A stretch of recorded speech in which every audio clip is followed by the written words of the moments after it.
Jason and Brooke here with Clear Creek Farm. How we doing? Today we're doing a collaboration with Life on Beagle Road. We're going to talk about how we pick goats.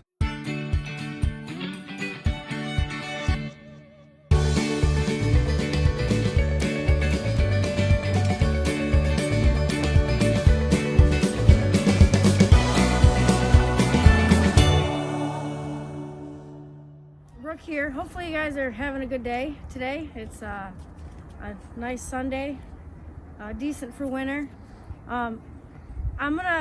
We've had a request on basically how to select good animals. This is my interpretation. So if you're don't agree with me, that's on you. But I believe we've got good stock. And I just tell you the way that I look at them and how I pick them. This is our junior pen. The Psycho white one there. She was born in November, and then this little black and white paint over here was born in August. So she's the oldest. This is the youngest. Everyone else was born in January, February, or April. I guess I'm trying to figure out how to get started. And you can see most of them look the same. They're pretty consistent across the board. And that's the key, is really consistency. Picking animals is all about consistency. You don't want one type here and one type there, and then you're breeding to a different type of buck, because you're not going to get the consistency that you want. Consistency consists of basically picking all the same type. And most of these animals are not related. It's just how I pick them. This one here, down here, we bought her at a dispersal sale, so she's not even out of our stock. I really like this doe, how she's just made really square. She's a percentage, so she's not a full dog, she's a percentage. I would change her back end a little bit. She's kind of post-leggy. But she is wide, decently wide. I would also make her a little taller. She's kind of short. This red doe here she's a January kid. Last year's January kid. She's also percentage. Her mama is a Nubian cross, so she's a quarter Nubian. Get out of the way. I really like this doe. She could use a little more on her rear, but given that she's a quarter dairy doe, that's gonna be a given. Also keep in mind that these does are all really hairy and dirty. You're not really gonna get the full effect of what they truly look like right now until they're bathed and trimmed up. I would rather do it in the spring, do this video in the spring, but since we've had a request with the collaboration, we're doing it now. But back onto this doe, she's nice and tall, but yet she still carries a good amount of bone under her. She's wide. She's moderately wide. I mean, she doesn't have that bulldog look, which I personally do not like. I do not like the bulldog look at all. She's got great feet, great legs. She's just a really nice, to me, she's just a really nice all-around doe. She has a hard time competing sometimes because she doesn't carry the amount of bone that a lot of the other does do, but again, she's quarter dairy, so that's to be expected. But just an all-around, she's a really nice all-around doe. The white one there that she's standing next to, I would widen her out a touch. She's just not quite wide enough for me. But again, you can see she's got great feet, great legs. She's nice and up on those pasterns. I would also maybe extend her neck a little bit. She's kind of short. She's got a short neck. And this doe is traditional here. This is out of one of our bucks, Mystery. She's kind of standing bad right now.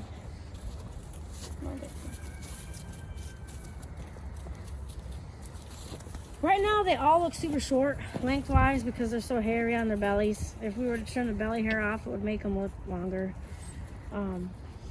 But she was extremely green when we bought her. We bought her from the people that bought a doe off of us, and they brought the doe back to get bred to Mystery.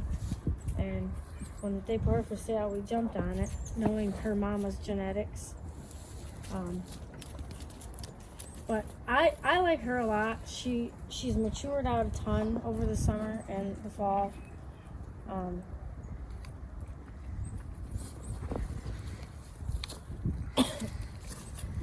Turn around, Dixie. Turn around. Turn around. Turn around. There you go. See, she's nice and square behind. I might fix her top a little bit. She slopes down a little too much for me. I would make the top a little straighter, but see where her tail set is at. This doe here, knowing her age, I would make her a little taller. She's very short. And I might add a little bit of bone to her. But other than that, she's a very, very wide, nice, square doe. She also walks really nice with those feet and legs.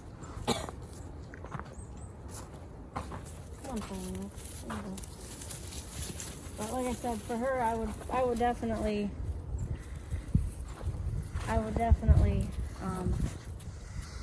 make her a little taller. She's very short.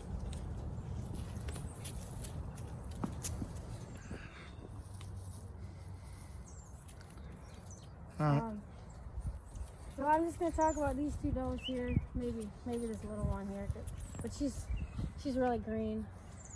This little thing here, she's got a lot of growing left to do. It's kind of hard for her being in this pen of older does, but she's got a decent front end. I'm talking about her. I would change her rear end quite a bit, but she's got a decent front end. This doe here, is out of our big black-headed doe, and Mr. Magoo, one of the West Halls, really nice bucks. Let's see. I really like this doe. I think she's got a bright future in the ring. I would change up the slope of her hip. That's one big thing I would change up about her. But she's like her mom. She's got a really nice.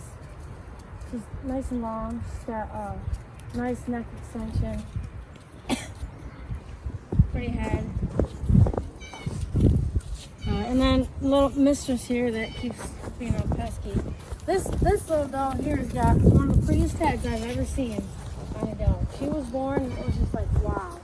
She had that most beautiful head. I like her all the way around. I would change up her back legs a little bit. She's kind of posty. But all around, I think she's a nice animal. I mean, just in general, you want to look for something that, see now she tracks wide in the back.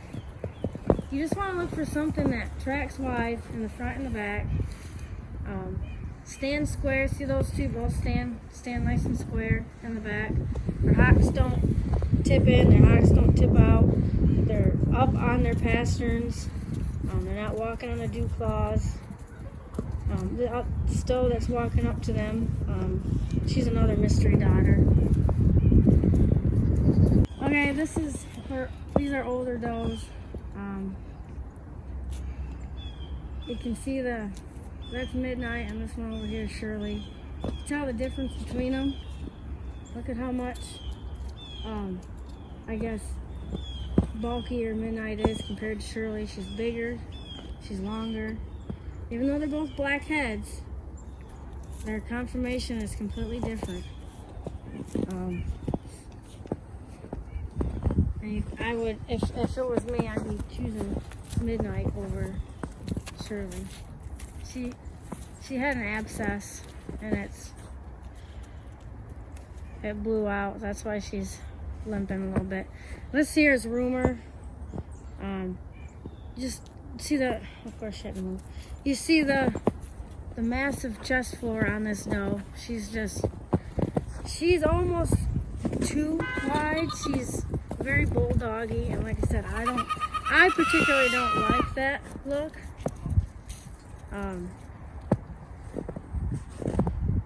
To me, the bulldogs, they just don't look natural to me, and they tend to really dip behind the shoulder. You know, you want them to be nice and smooth from here going back. You don't want them to dip at all behind the shoulder.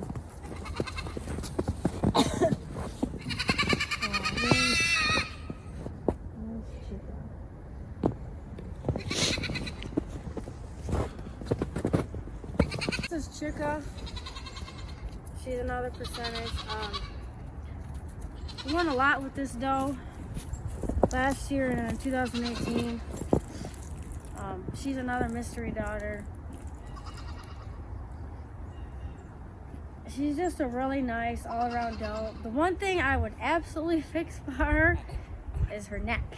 She's very flabby under her neck. Does not have a clean neck. That tends to be something that he can throw when you're done itching.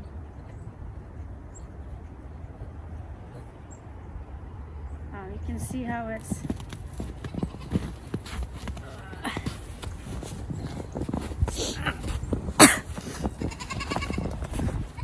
see how it's kind of flabby right here. I would fix that. But she's deep bodied. See that nice deep chest on her, how she goes clean all the way from the front to the back. She's got a nice top on her, and they're not on full feet or anything, so she's fluffy, but she's not. I mean, she could go in the ring now, compete, but she's not in show shape per se. But you can see she's just got a really nice top on her. Right? She's got some good feet and legs on her too. And that's basically where you want to start. Alright, so mainly if you're new to this and you're looking to go and buy your first goats, the best piece of advice I can give you really is to not go out and buy the cheapest thing you can find. Get a good amount of money up. Go out and get yourself a couple of decent does. Find yourself a good breeder. Don't just go out and buy the first goat you see on Facebook. And do your homework. Basically, go out, check the breed standards, look at pictures of goats from breeders who've proven themselves. And remember, you want it all starts from the ground up. You want to look at those feet. You want to look at those legs. You want to make sure that they're deep bodied. They go smooth from front to back. Doe should be nice and feminine, but yet not dainty. Buck should be masculine. Doe should have that nice wedge going from front to back. I mean, there's just so much I could talk about, and I could make this into a 2-hour video, but I'm gonna keep it short and simple. Just don't go out and buy the first thing you see because it's pretty. Do your homework. Talk to a breeder in your area that's replicable.